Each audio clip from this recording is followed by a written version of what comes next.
पीछे हट जाएगा। चलो ये मशीन में हर पार्ट का हम नाम बता रहे हैं, केयर कीजिए और इसको ध्यान में रखते रहिए। इसको तीत कहते हैं, जिसे दांत भी कहा जाता है। इसको होल्डर को या एडाप्टर भी कहते हैं। ये साइड कटर है, ये फुल बकेट हो गई आपकी, ठीक है। आप यहाँ आ जाइए। ये कनेक्टिंग ज्वाइंट है, ये कनेक्टिंग है, ये कनेक्टिंग पट्टी है। एक बकेट सिलेंडर हो गया, ये स्टिक हो गया आपका। जो पाइप मुड़ता है उसे होस पाइप कहते हैं, और जो पाइप मुड़ता नहीं है उसको स्टील पाइप कहते हैं। ये बूम हो गया। आइए कट कीजिए उसको, चालू कीजिए। ये ट्रैक मोटर हो गया, इसी से हमारा चैन घूमता है। ये चेचिस हो गया, ये पावदान हो गया, इसको हम कैरियर रोलर कहते हैं। ये कैरियर रोलर हो गया। ये चैन रोलर हो गया, जितने भी नीचे हैं वो चैन रोलर हो गई। ये गार्ड हो गया, चैन गार्ड।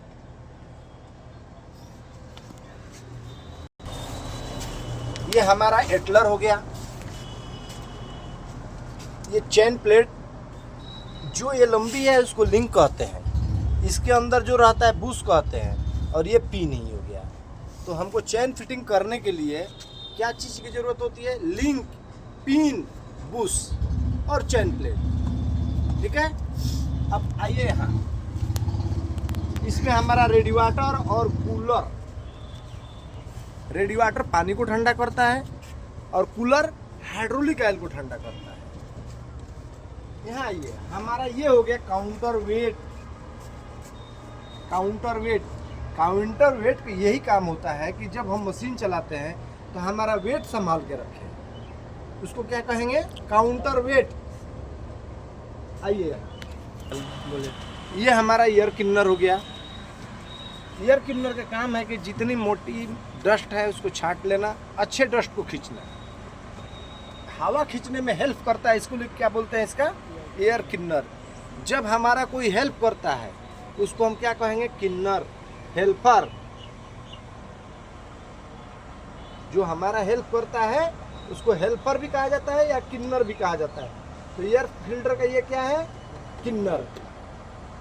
ये हमारा एयर फिल्टर हो गया, ठीक है। अब आइए यहाँ हाइड्रोलिक टैंक। हाइड्रोलिक टैंक में हम लोग का काम है कि कभी भी हाइड्रोलिक गेज देखना, हाई और लो, हाई और लो, ये दोनों के बीच में वही मार्किंग नीचे भी है। इसी के बीच में जब हमारा ऑयल रहता है तो हमारा लेवल सही है, हम मशीन चला सकते हैं।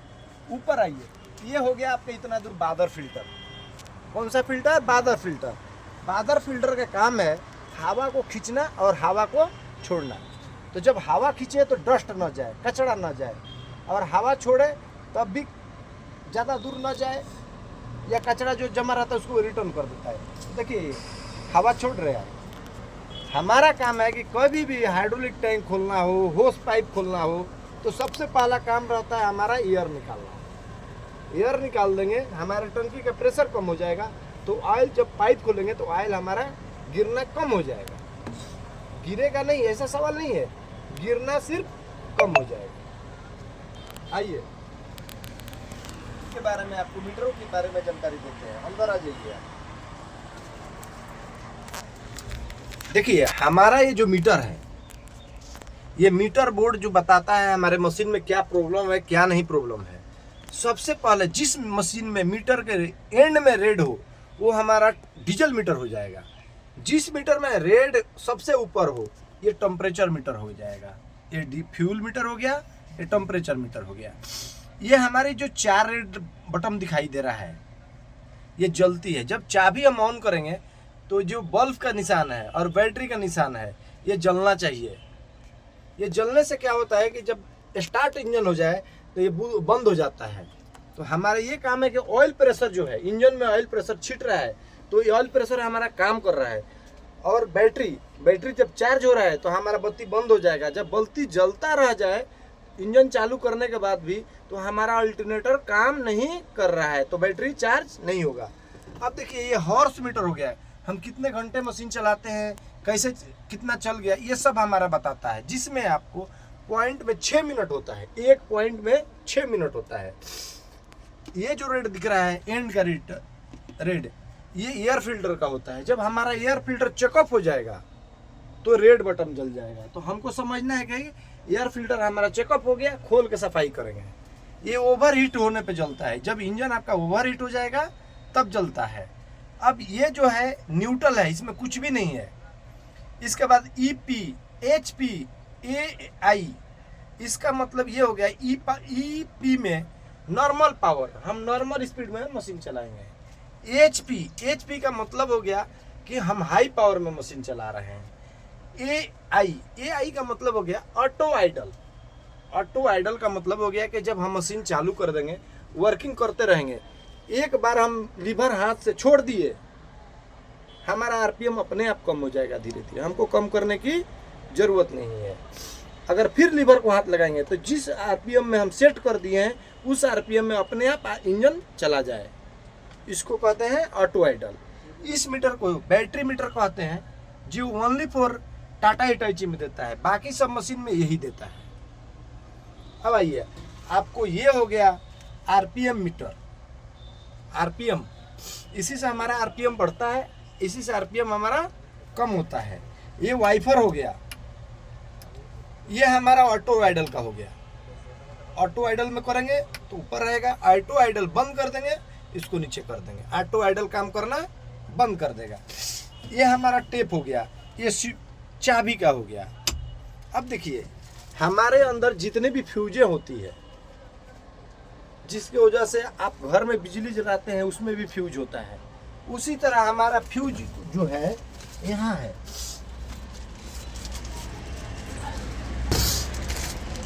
ये फ्यूज हो गया हमारा फ्यूज बॉक्स, इसके अंदर ही हमारा फ्यूज बॉक्स रखता है। ये अभी चार्जिंग के लिए दिया है।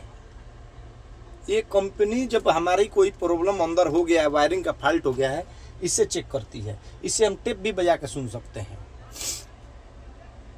ठीक है, ये फैन हो गया आपका। नीचे चलिए, केबिन के अंदर ये हमारी पैर रखने की ज़रूरत होती है। ये दोनों साइड पैर रखने के लिए दिया है। कभी हाइट पे चढ़ रहा है, चाहे स्लोप में आ रहा है, तो हम इस पे पैर लगा के नहीं रोकेंगे मशीन, अपना शरीर इसी पे लगा के रखेंगे। इसको मार्चिंग लीवर कहते हैं। क्या कहेंगे इसको? Marching lever. अब आइए सीट सेटिंग में। सीट सेटिंग में इसको ऊपर उठा के हम आगे पीछे सीट कर सकते हैं। इसको उठाएंगे तो बीच से उठना नीचे डाउन होता है। इससे है हमारा सीट फोल्डिंग होता है। ये हमारा एडजस्टमेंट, जितने किलो के हम हैं, जब यहाँ पे तो कोई दिक्कत नहीं है, लेकिन आप कहीं भी काम करने के लिए जा रहे हैं तो हमारा वेट आपको मालूम है कि 80 किलो है, आप 80 किलो पे इसको सेट कर दीजिएगा तो मशीन आपको आराम आपकी वजन की कैपेसिटी से 100 पर झेल जाएगा, कोई दिक्कत नहीं होगा। ये केबिन के बारे में आप लोग जानते हैं कि ये लीवर लॉक कहा जाता है। ये ऑपरेटिंग लीवर हो गया, ये दोनों ऑपरेटिंग लीवर हो गया, ये लीवर लॉक हो गया। कभी भी मशीन पे चढ़ते वक्त या चलाते वक्त हमारे मशीन में बिजली का करंट अगर टच हो गया तो मशीन से कूदिए मत, मशीन से उतरिए मत, करंट लग जाएगा। मशीन के अंदर रहिएगा, वायर मशीन नीचे कर लीजिए, साइड कर लीजिए, तब उतरिए।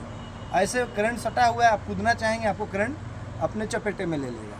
तो हमको मशीन ऑपरेट करते समय करंट में टच हो गया तो हमको मशीन छोड़ के भागने की ज़रूरत नहीं है, क्योंकि केबिन के अंदर करंट आती नहीं है। और जो भी हमारी करंट आती है मशीन के अंदर, वो हमारी रोलर और चैन खींच के ज़मीन के अंदर छोड़ देता है। इसके लिए हमको अभी भी टच हो गया, करंट लग गया मशीन में, छोड़ के मत भागिए। ठीक है, आप आइए यहाँ पे, यहाँ चालू कीजिए। हमारी पूरी पोजीशन को हम चेचिस कहते हैं, पूरे पोजीशन को हम चेचिस कहते हैं। लेकिन यहाँ से यहाँ और पीछे, इसको अगर कहीं कहा जाए तो स्विंग टेबल भी कहा जाता है। ठीक है, अब आइए देखिए, ये बूम चेचिस हो गया। कहीं अगर कुछ प्रॉब्लम आ गया तो आपको नाम पता होना चाहिए। इसको कहते हैं बूम चेचिस। ये बूम सिलेंडर हो गया। ठीक है, अब आइए यहाँ पे, और बैटरी बॉक्स हो गया। ये हमारा डीजल टैंक हो गया। बोलिए। ये हमारा इसमें स्टेनर फिल्टर रहता है और ये बादर फिल्टर भी रहता है। लेकिन इसमें सिर्फ हाइड्रोलिक फिल्टर रहता है। हमको कभी भी हाइड्रोलिक ऑयल डालना होगा तो हाइड्रोलिक फिल्टर जहाँ बैठता है वहीं से ऑयल डालना है, हम दूसरे जगह से ऑयल नहीं डालेंगे। अब आइए आप यहाँ पे, ये हमारा इंजन हो गया जिसको हम बोनेट कहते हैं। क्या कहते हैं इसको? बोनेट।